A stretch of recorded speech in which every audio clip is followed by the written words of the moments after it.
What's up, guys? Welcome back to the channel, and most of all, welcome to my kitchen. Today's gonna be a very different video. I'm gonna show you guys how I make my favorite boar's head Reuben. All right, let me start out with the ingredients I'm gonna use today. I've got some simple rye bread right here. My wife just picked up what loaf they had at Publix. Use any rye bread of your choice. Right here we have boar's head corned beef top cap. This is cut a little bit thicker than your deli meat. Get it cut however you like it for your sandwiches.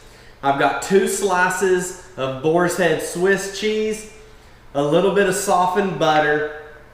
This is boar's head sauerkraut, boar's head horseradish sauce, and then Thousand Island dressing. I will not be putting the Thousand Island on my sandwich today because I don't like it, but I will tell you where to put it.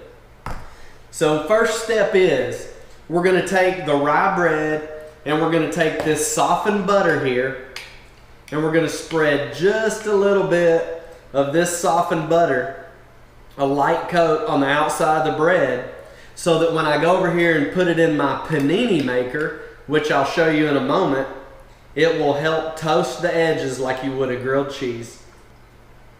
All right, that should do it. So the next step on this sandwich will be the Thousand Island dressing. You'll put a layer of the Thousand Island on there first. Next will be the Swiss cheese. Just put our Swiss cheese on there. Then let's layer our corned beef on here. Take about, that corned beef's good. All right, let's go for one more piece. We'll make a thick, happy sandwich today. Then I'm gonna put one more layer of Swiss cheese. I'm breaking this cheese up because these are longer than normal bread slices, so just to make it fit on there. Next step will be to put as much sauerkraut as you desire on here. I'm not a huge sauerkraut either.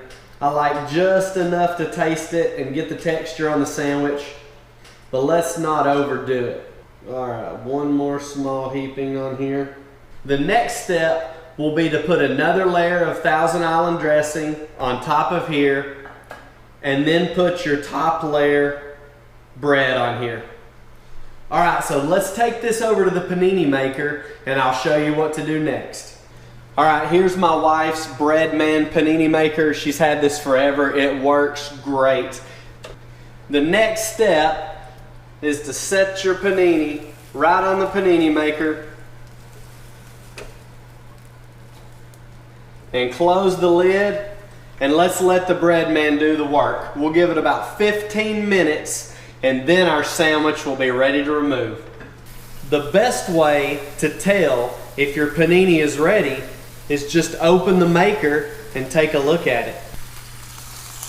This is exactly what we're looking for, guys. A nice golden brown crust on your rye bread, and that Swiss cheese is sizzling out the edges. You know that it's just about done. Let's remove the sandwich from the panini maker. Be careful, it's hot. Here she comes, guys. Gotta be easy to keep it together. Let's get that extra cheese off the panini maker. Set it right there. Look at that beautiful sandwich, guys. Now you're gonna wanna give this about 5 to 10 minutes to cool off. It'll burn your mouth. After it cools off, we'll cut it and I'm gonna test it out and show you guys how good this boar's head panini is. All right, now that the sandwich is properly cooled, let's slice it right across the middle here. And let's garnish the plate with some boar's head horseradish. Now you can put the horseradish directly on the sandwich before cooking, but I prefer to use it as a dipping sauce. Let's see what I've created here. Look how beautiful that looks. Ooh, little bit of horseradish to get the nose on fire.